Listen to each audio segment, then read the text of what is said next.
Poetas din versos, voces de aquí e de alá, cara a cara xuntas. Poetas din versos.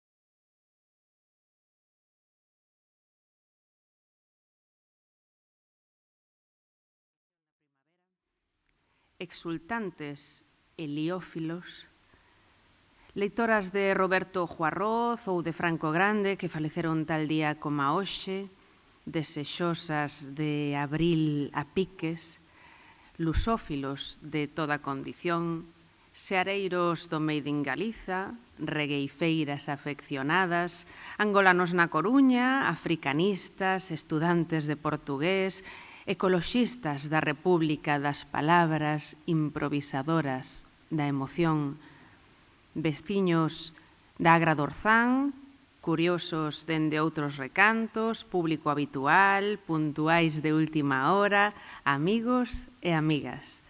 Grazas por comprender a cancelación do pasado mes de febreiro por unha eventual indisposición dunha das nosas convidadas e agardar con tanto agarimo esta sesión que, polos pelos, non deixa de ser a do mes de marzo. O primeiro recital deste ano tras o cambio de hora formúlase nunha certa clave lusófona e reúne dúas vibrantes voces repletas de coraxe e personalidade propia. Sechu e Onyaki comparten un xeito semellante de entender a pertenza cultural e a axencia da palabra. Ambos naceron na década dos 70 en países cunha mesma base lingüística. Teñen escrito para crianzas, foron traducidos a varias linguas, son inquedos e polígrafos, tanto en canto cultivan a un tempo diversos xéneros literarios.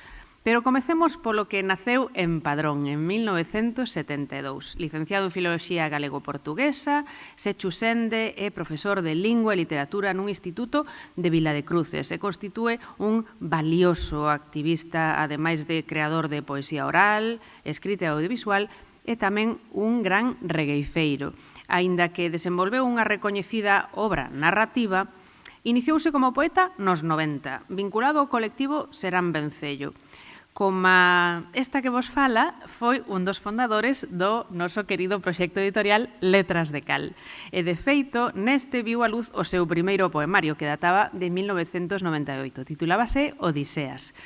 Sociolingüista e autor de populares campañas de publicidade social, sobre todo unidas á reivindicación da lingua e da ecoloxía, textos seus teñen sido traducidos a linguas como o ruso, o checo, croata, bretón, o sardo, catalán ou o asturiano. Teñen alimentado curtametraxes ou teñen sido musicalizados por bandas do talle de Sacha na Horta, o Leo e a Remecájona, Caxade, Liño do Cuco ou Guadi Galego. Na súa obra narrativa, caracterizada pola reflexión sobre temas como o ecoloxismo, a lingua, a identidade e a memoria, salientan títulos como o Made in Galiza, que tivo moitísimas reedicións e foi premiado e traducido ao kurdo, tamén o turco, o éuscaro e o catalán, ou a República das Palabras. No terreo divulgativo deu ao prelo ensaio O pobo improvisador. A estes títulos e o seu poemario de debut xa mencionado, súmanse os libros de poemas Animais, que era do 2011, e Os cabalos están a viver Non, este era do 2010, Animais era, penso que o 2010, e Os cabalos están a viver as nosas vidas do seguinte ano, do 2011. Ao que hai moi poucos meses se uniu ese esperadísimo regreso de Sechu aos versos tras nin máis nin menos que 13 anos. Foi o título Pasamontañas da man da Chanda Pólvora Editora. Galardoado con premios como o Blanco Amor en 2003, o Ángel Casal ao mellor libro do ano por Made in Galiza, o mellor libro publicado en kurdo en 2010, 2 premios María Casares por textos seus e ata un Max de Teatro tamén por texto da súa autoría, É tamén autor dun libro de viaxes e varios libros ilustrados.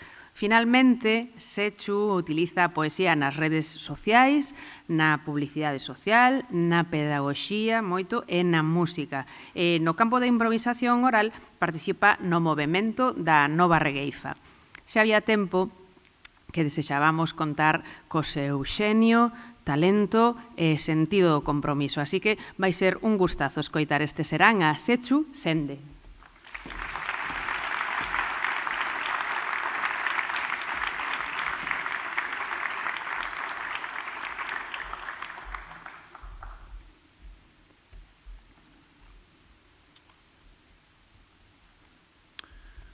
Eu nunca serei yo.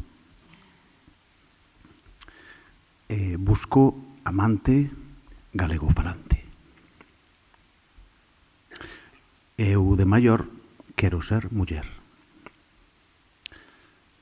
De animais.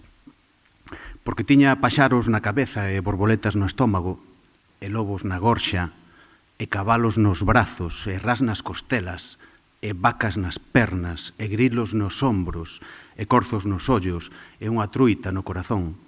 Non podía permitir que instalasen unha canteira no seu peito, nen muiños eólicos nos seus pulmóns. Por iso, incendiou, en defensa propia, a máquina excavadora que se chegaba ao seu corazón. Ese ourizo cacheiro no espello retrovisor, a cruzar a estrada, son eu. Tamén pode ser tú.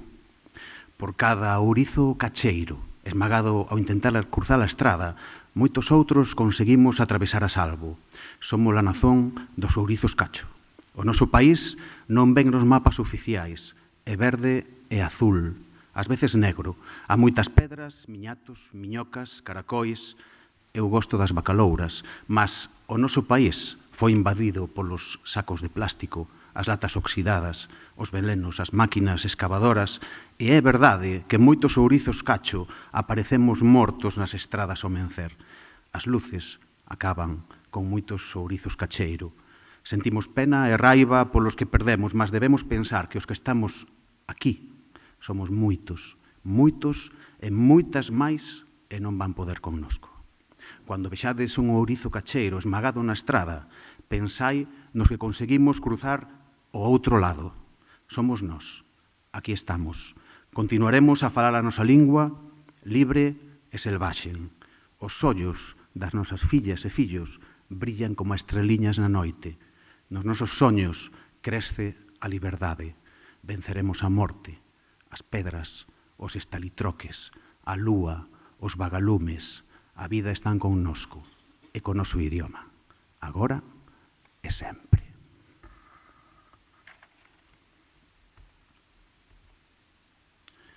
Da túa mao direita a miña mao esquerda tendemos un tendal de roupa de todas as cores entre nós e isto é o amor. Erguemos os brazos, seca a roupa ao vento, vamos camiñar, secar a roupa ao sol, e isto é o amor. Entre fábricas baleiras, dentes de león e prados con bubelas, asubiamos esta canzón, e isto é o amor. E no tendal levamos calcetins, camisolas e cuecas violetas. O teu sostén, a miña camisa negra. E isto é o amor. E a xente olla pra nos e pensan que é un soño. E pensa isto é o amor. E isto é o amor. Cando nos coñecemos, díxome no seu idioma: a túa lingua é moi excitante, dixo, dime palabras en voz baixa, aquí na calúa. Eu non sabía por que podía ser excitante a miña lingua e pregunteille, por que é excitante a miña lingua? A túa lingua é excitante, dixo, porque é un idioma que resistiu contra o exterminio máis de 500 anos, porque nasce cada día para mudar o destino e, sobre todo, porque a liberdade é excitante. A túa lingua é excitante porque cada palabra é unha guerrilla que vence o imperio no meu corpo. A túa lingua é excitante porque cada palabra luita contra a morte, porque é a lingua dun pobo que nunca será vencido. Porque unha única palabra pode ser unha canción emocionante de amor á vida, e porque é a lingua que eu quero aprender a viver. Por todo iso, excítame a túa lingua. Ademais, cando a pronuncias aquí na Calúa, as vibracións das túas cordas vocais fan vibrar o meu corazón e o meu sexo. E por iso, pídoche que me digas cousas en voz baixa aquí, para que as túas palabras entren no meu sistema nervoso e liberen toda esa enerxía dentro de min e máis alá. Dixen eu. Pois non podía nin imaginar que a miña lingua fose excitante por todo iso. Eu é que falo a miña lingua porque foi a que aprendín na casa, aínda que algo de razón sí que tes. Non che vou dicir eu que non. Iso sí. Eu a poesía moi ben non a entendo. Eu son máis ben de series e de videoxogos.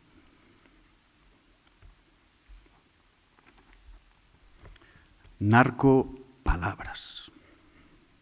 Inés contoume que en Boiro, cando era pequena, brincaban ca palabra narco. Narco converteuse nun prefixo habitual e facían uso del a cotío. Narco para aquí, narco para lá.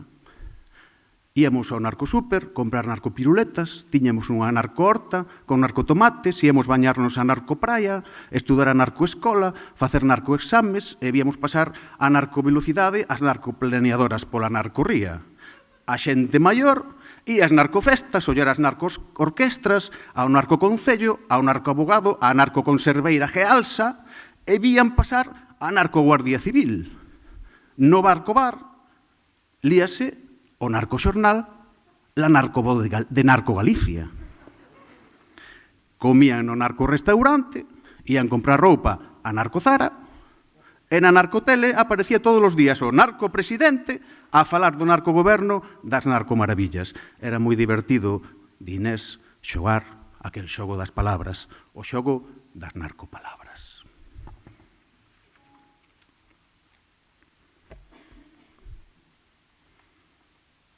E por iso hai contentores que arden. Levo o lixo, o contentor, todas as noites, á mesma hora. E un día descubrín unha muller maior ca cabeza dentro, a buscar comida. Levo todas as noites o lixo ao contentor, á mesma hora. E un día encontrei unha muller maior dentro. Ola, preguntei, que fai aí? Botáronme da miña casa, e agora vivo aquí, dixo. Todas as noites levo o lixo ao contentor, á mesma hora. E un día vin saír de dentro centos de rapazas e rapaces unha manifestación a exixir traballo, pan e vivenda digna. A última rapaza axudou a saír a señora maior e lanzou dentro un cóctel molotov. E o contentor comezou a arder. E eu trouxen o contentor a este poema para que nunca deixe de arder e de iluminar algunhas injustizas e violencias do mundo. A luz do lume.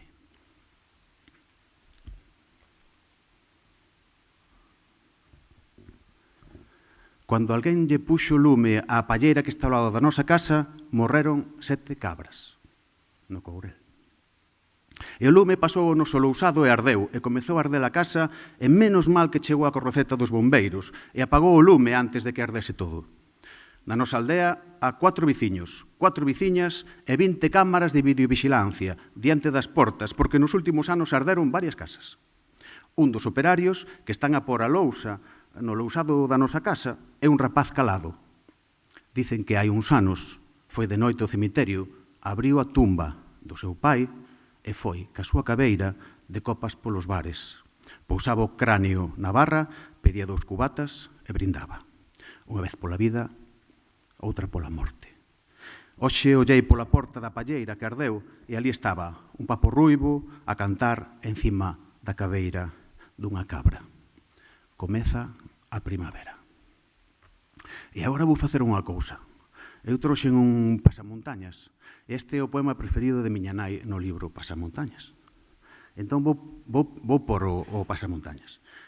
Eu, nas redes sociais, que tampouco é que teña moito éxito, dixen que se alguén tiña un pasamontañas, un pano palestino ou un pano ou algo así, que o trouxese. Entón é un momento para virdes para aquí, quen estea, non sei, hai unha persoa, dúas, 125, máis animai, vos vinde pa aquí, polledevos aquí comigo, acompañade un momentiño, vale? Sí. Aí veñen, un aplauso, por favor. Moi ben, xa somos dous. Xa somos dous, tres, perfeito.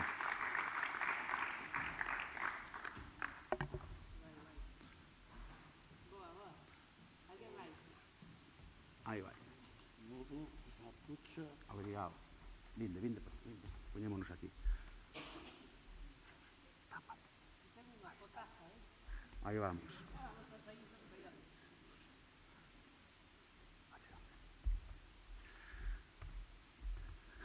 Se atracase un banco, costume en decadencia, tristemente, repartiría cartos entre a xente que os bancos botaron das súas casas. Se atracase un banco, como a soño, convertiría o diñeiro en música, en festivais, en instrumentos, e pagaría as fianzas dos rapeiros perseguidos pola xustiza española, ou a fuga dos que xa están dentro. Se atracase un banco deses grandes, financiaría unha revolución e a ver que pasa.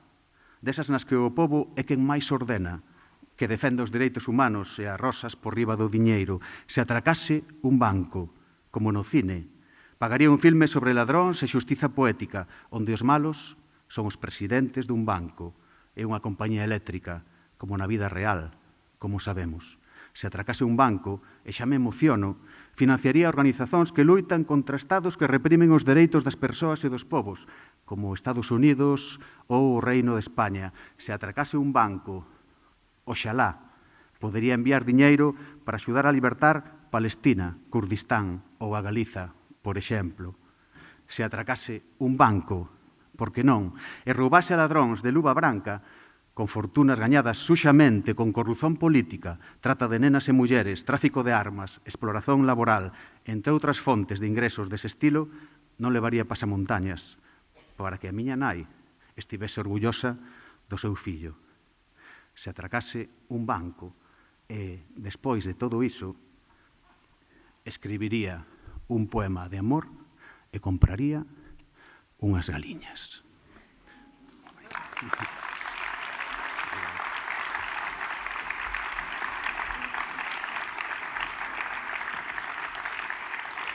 Moi ben.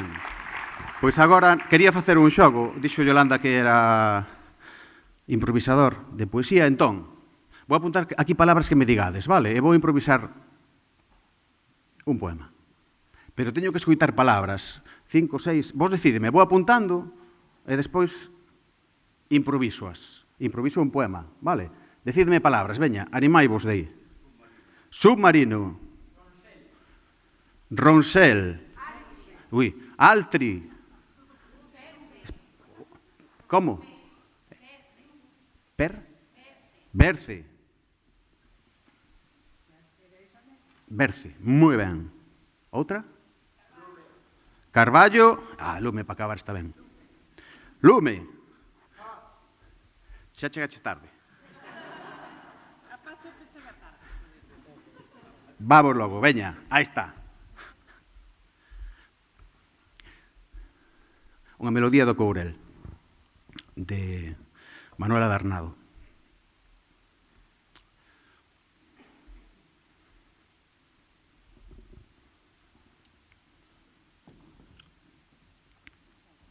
Sí.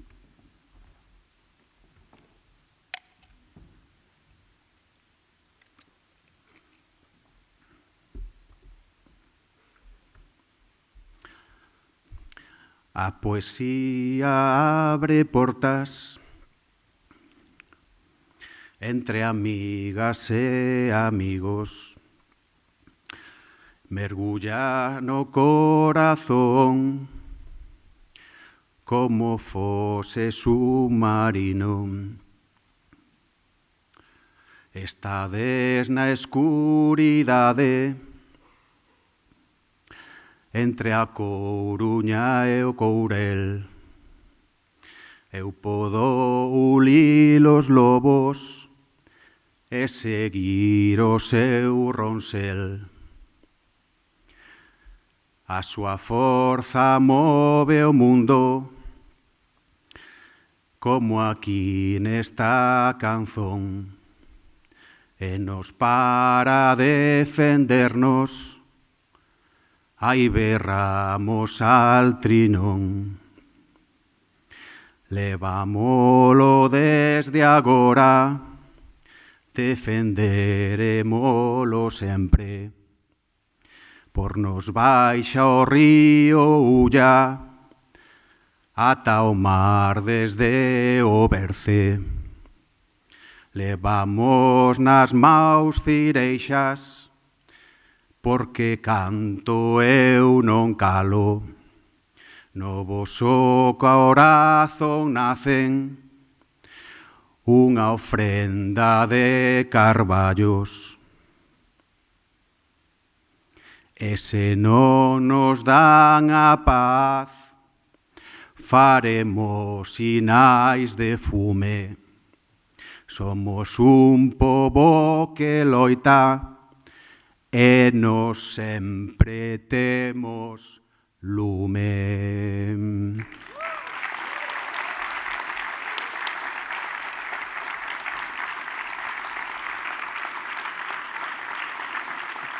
Cuatro minutos.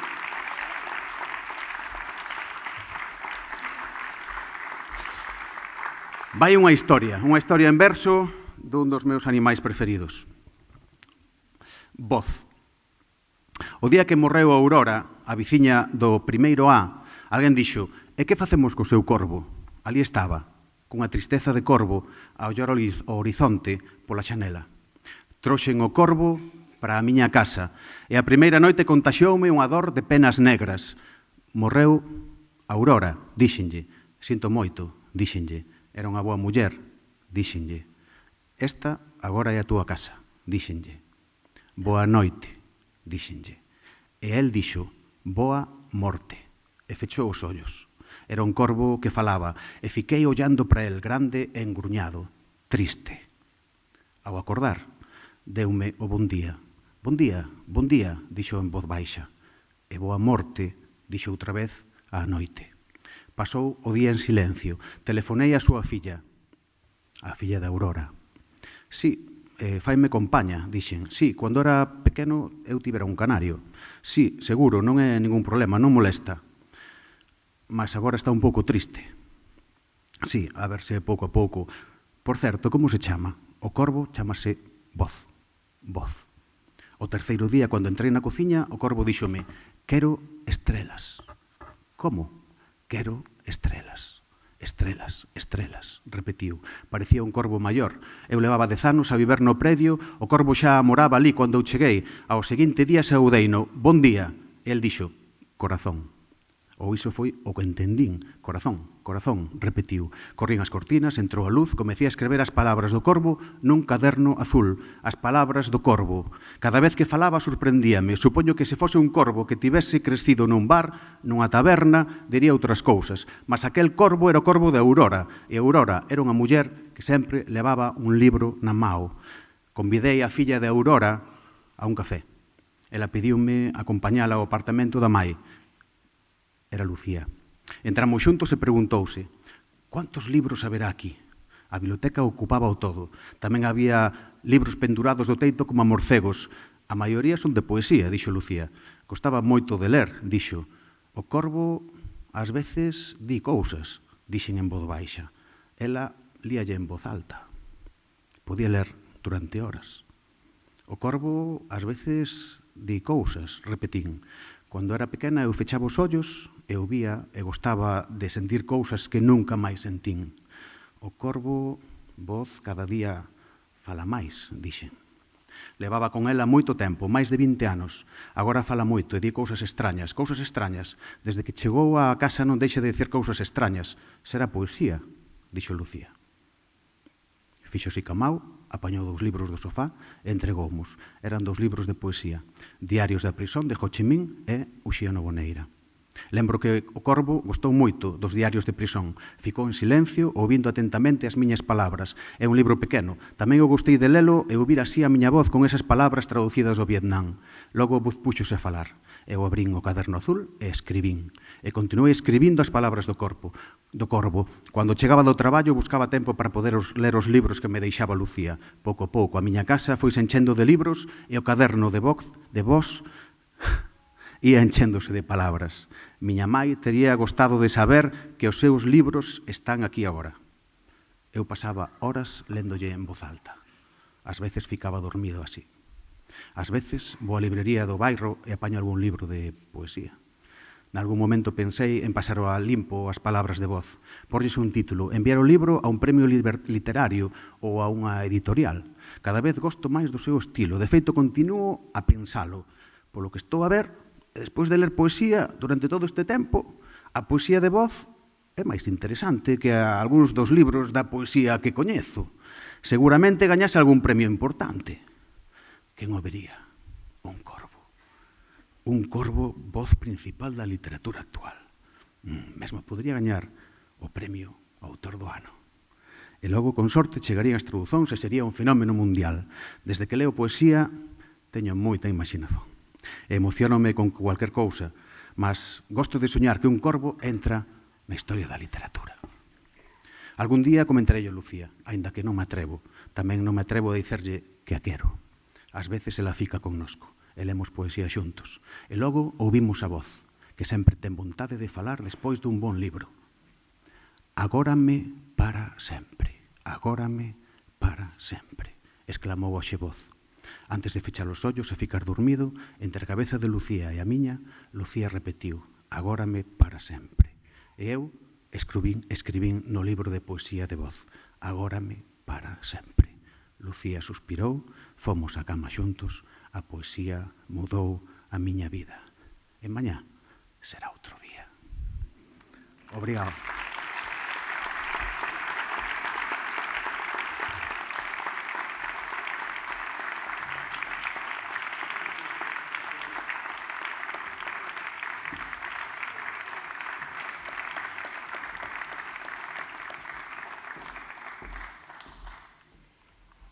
Ben, e do centro do noso país imos saltar agora ata a capital de Angola, Luanda. Ali naceu en 1977 o autor que nalgúns anos sería ben coñecido polo alcume de guerreiro que lle deu a súa propia nai, Onjaki.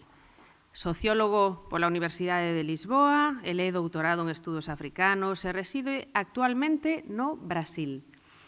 Como escritor, estreouse no ano 2000, grazas ao poemario Acto Sanguíneo, que viu a luz na súa Angola natal. Sumaríanselle a este outros 5 poemarios publicados entre Angola, Portugal, o Brasil e ata Galiza, caso de Os modos do mármore, e 3 poemas, que saíu en 2015 do prelo de A Través Editora. A extensa bibliografía deste autor, que tamén escribe para o cinema, complétase ao contarmos 5 novelas, 4 coleccións de contos, un de teatro e 6 libros infantís.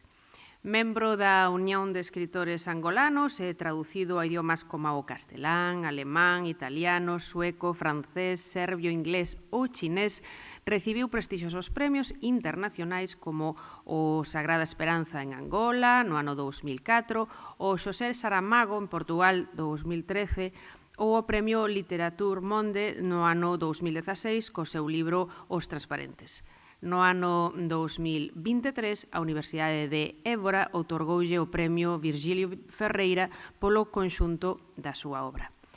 Vai ser unha fortuna escoitar nese sotaque angolano que nos resulta tan próximo ás galegas e os galegos a un dos escritores angolanos actuais, sen dúbida, sen ningunha dúbida, de maior prestixio, recoñecimento e proxección internacional. Así que quede o escenario xa para o Onyaki.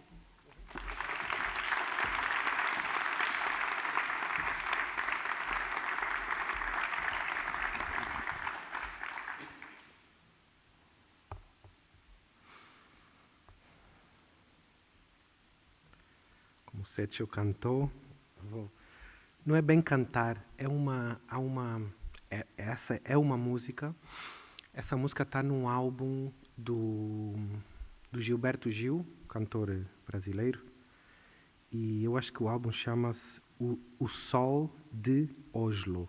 Um dia procurem essa música. É uma música pequenina que está lá no meio, e a dada altura diz assim: Mana teus cabelos, mana, são os arvoredos. Mana teus cabelos, mana, são os arvoredos. Bota fogo neles, mana, de manhã bem cedo. Bota fogo neles, mana, de manhã bem cedo.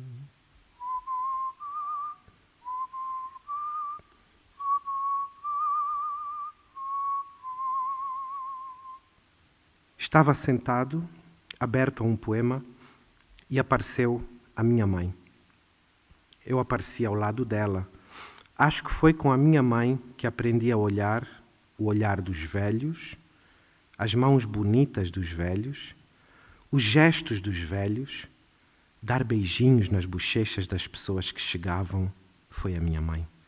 Bater a máquina e apreciar o sino no fim da frase, poupar a fita, recuar a fita, bater as provas dela da 4ª classe, gostar do cheiro da fita, construir textos na máquina de escrever, foi ela.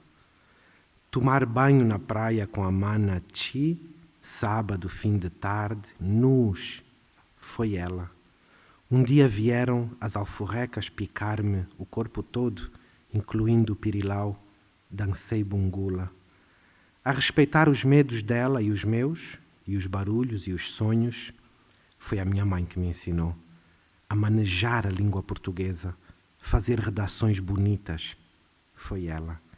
Isso da simplicidade de dentro e de fora, ela me transmitiu nas bordas do dia a dia. O gosto do café, encontrei na chávena dela, whisky também. Só não aprecio o modo de ela devorar cabeças e olhos de peixe. A minha mãe adora olhos de peixe. Antigamente, como agora, autorizo qualquer bitacaia a tentar residência nos meus pés, mas só quero a minha mãe para fazer o despejo. Há qualquer coisa de ritual no episódio das bitacaias, comichão e tintura de iodo incluídas. Uma tarde quis fazer um poema para a minha mãe e fiz.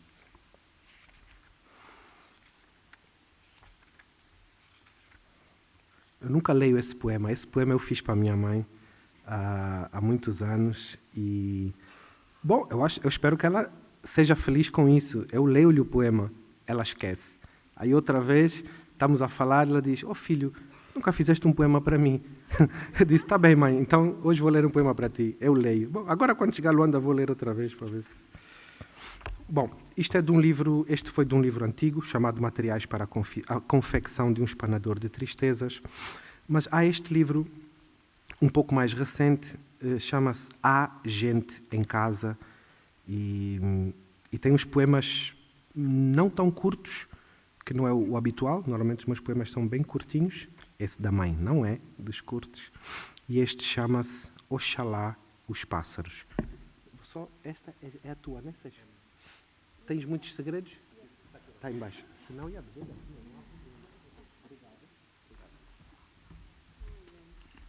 Vocês estão bem? Estão? Estão bem? É muito bonito as pessoas virem aqui só para ouvir poesia, tá? Muito obrigado. Muito obrigado. é incrível. Oxalá na Palestina, nesse momento, eles pudessem fazer isso. Olho o lago e o corpo da lua esquece que já foi amarelo. Deita-se devagar sobre o que é água, sobre o que é gelo. Olho o lago, adagas prendem o meu olhar, lágrimas, pássaros e lobos. Mas é meu este voo, é meu este uivo. Escuto as vozes da madrugada, do medo, do mármore. Reencontro o vazio de ser assim, ardor e poço, mansidão e rebeldia. Dentro eu sei o voo que afinal queria. Repito o mantra que combate a inércia. Amanhã é outro dia, amanhã é outro dia. Hoje falta pouco para amanhã. Sigo a sombra lunar, deixo nuas as mãos que acariciam os olhos e atravessam a noite. Há música, a harpa e o corpo quente. Eu queria um corpo em folha, outras dores, outros fantasmas, talvez mesmo uma outra coleção de vozes, mas sou este, em busca da maresia, cercado entre a raiz da prosa e o que sucede pela poesia, este corpo ambulante entre luar e lago, entre gelo e luz, com palavras que me cercam e se devolvem à minha pele como a primeira casa. Aos fantasmas peço silêncio, visto o espelho, perco-me de vista, não sei voltar a ler as margens, preparo os pés, arrumo as sandálias, levanto a âncora e está preparada a canoa. Espera-me o lago, tão perto da lua, espera-me a madrugada, tão perto de mim. Grito para experimentar a ausência do eco. Era esta a vastidão que ansiava, 2 remos, a travessia anunciada. Este lago há de salvar-me por um par de horas. Olho o corpo invisível da lua, uma lágrima, um louco a benzer faróis. Desço o poço, tenho os pés submersos no sal que a canoa acolhe. Queria poder regressar a uma espécie de casa. Eu não sou o voo que afinal seria. Retorno à margem, é azul bruma o fio onde estendo palavras que hão de evaporar. Dormem longe os pássaros e os lobos. O meu labirinto inacabado faz-se de um sal que não cessa. Diluiu-se o mármore, mas voltará. Perdi a fronteira que havia traçado entre medo e madrugada. Estão vivos os fantasmas e aprenderam a uivar. Preparo os pés, reinicio a caminhada, carrego na mão a âncora que me macera o tornozelo. Evaporaram-se as palavras. Está nu o meu estendal. Respiro, respiro e espero. Oxalá os pássaros saibam o caminho de volta até mim. Ainda temos mais um bocadinho? Já está. Temos? Ok. Essa aqui eu tenho que respirar. Este poema que eu vos vou ler é um poema longo. Aconteceu o seguinte. Uma vez eu estava num sítio no norte de Portugal e tinha uma mesa para falar, mas era uma mesa que tinha que se apresentar alguma coisa. Eu não tinha nada para apresentar. A mesa tinha um tema, era um tema relativamente aberto, né? Dava para falar de qualquer coisa, da Galiza, de fichas elétricas, de elefantes, de girafas, mas eu não tinha nada. Comecei a ficar nervoso, fui jantar nessa noite, né? Depois não queria dormir porque não tinha nada, e a mesa era de manhã, era às 10 da manhã. Aí perto das 4:15 da madrugada, e isso não me acontece muitas vezes, eu senti realmente que me estava a baixar um texto. Mas eu desconfio dessas coisas. Eu disse, estás armado em que, né? Como te falta o texto, achas que agora está-te a baixar um texto. Mas pelo sim, pelo não, eu fui registrando o texto. E o texto dizia assim, chama-se Uma Viagem de Escutar. No início, antes da palavra, era o gesto. Antes da sombra, era a árvore. Recontar a África, desde o começo ou a contar do fim. A voz dos homens, da criatura que estava lá em paz, ou da criatura que chegou para ensinar o novo gesto em falsidade e afeto, mascarado de comércio. Um brilho que não há de brilhar sobre o olhar do teu filho meio condenado ainda por chegar, o rosto da desilusão, o que não viste da intrínseca ilusão, o livro ou a árvore, a Bíblia ou a verdade, a paz ou a via marítima, em cor de azul, banhada de sangue a atingir os dias, a atingir os pulsos, a remoer em riso a dor dos outros em riste, a falar na tua casa de uma prosa construída e melhorada à custa do que nem viste. As vestes, o ouro, o suor do outro, sob a veloz dança do teu chicote aceso na sua pele, crente que dor é sempre a do outro. O outro, se o visses em luz de acalmia, se o não odiasses, se o não roubasses, se o não adiasses. No início, antes da grande viagem, era a voz. Antes da pólvora, era o respeito. Antes do revólver, era a luz branda, quieta, no meu peito. Recontar a África, desde o começo ou o fim feito agora de palavras que todo o tempo desconheço.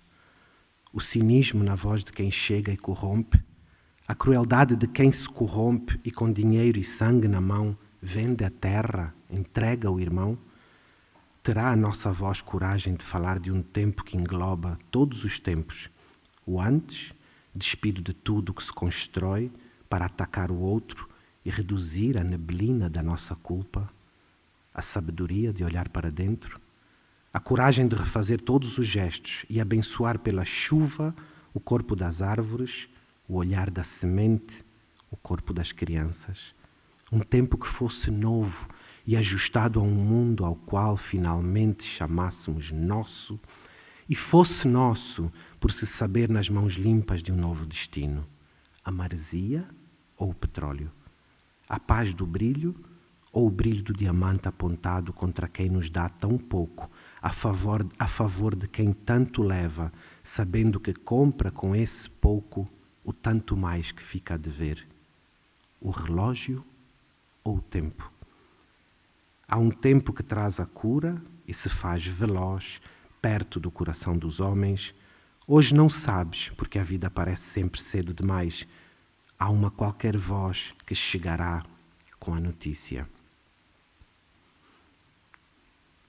Há um tempo que se faz veloz junto dos homens.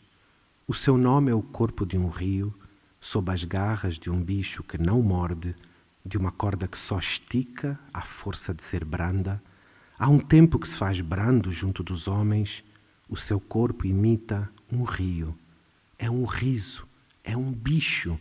É a mão gigantesca que afaga no lugar de agarrar e realmente só agarra quando nada quase pode segurar. Recontar a África desde o gesto ou passando pelo fim? É que o fim do labirinto é a asa do seu corpo a voar, enfeitado de futuro. A mentira ou o engano? A música ou a fantasia? A cor do olho ou o resto todo brilhante no olhar? Quem se esqueceu de dizer ao estranho que nem por um instante, nem por uma chuva ou chicotada, nem 1000 navios, nem na vasta imensidão dos séculos, quem se esqueceu de dizer a este estranho que em momento algum nos esquecemos de dançar?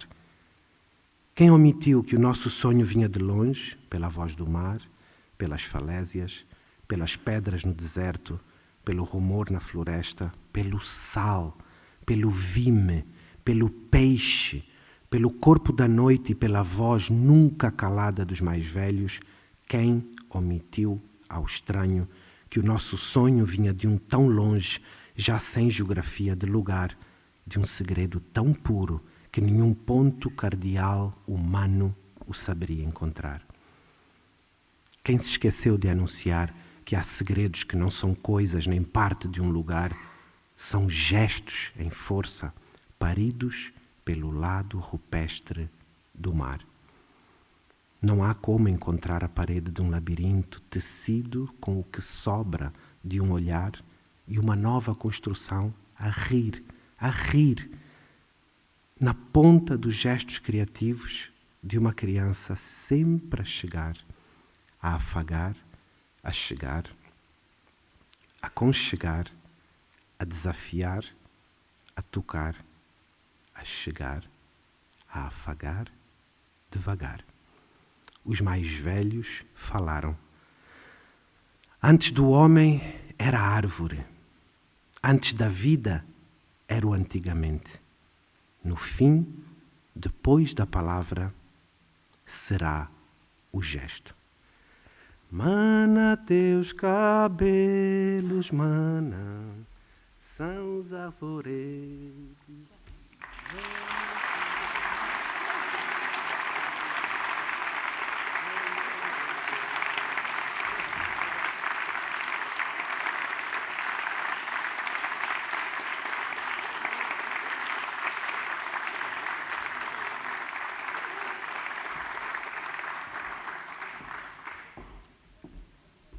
Bueno, pois, obrigada, caros Sechu e Onyaki, polo despregue de talento. Foi un auténtico prazer este man a man. Deixádeme dar as grazas tamén ao Concello, claro, da Coruña, o seu Servizo de Normalización Lingüística, ao Centro Ágora, ao técnico Óscar Domínguez e aos responsables do streaming, Leo e Alberto. Grazas aos cales, por certo, podemos tamén sempre recuperar en vídeo no YouTube estas lecturas. Na sólida alianza que, como sabedes, Poetas de Inversos ten coas librarías de proximidade, coas librarías de barrio, hoxe xogamos na casa porque é deste mesmo da Agra do Orzán, dende onde chega Suevia, da man de Mitas Valencia. Ela tivo a xenerosidade de nos achegar uns cantos títulos, tanto de Onyaki como de Sechu, deste último, nomeadamente, este novo e último poemario, Pasamontañas, o que xa sabedes, podedes aproveitar para esta oportunidade de curiosear nestes volumes, por que non se cadra pois de pedirlles unha asignatura aos autores se vos presta.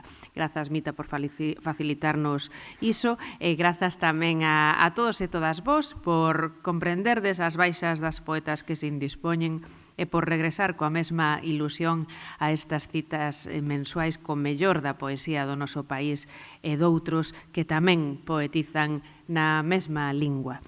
Permanecede atentas a nosa programación, pois continuará o vindeiro 21 de abril, hai un pouquiño abrindo boca canto ao Día do Libro, con voces poéticas chegadas dende México e Galicia. Teremos con nos a Alberto Blanco e a Xosé Luis Mosquera Camba. A eles seguirán outras dende a India, dende Nixeria, nos seguintes meses, pero ata entón, ata esa seguinte cita que cadra xusto de hoxe entre semanas, despidámonos aínda do Sechu e máis de Onyaki con este sonoro aplauso.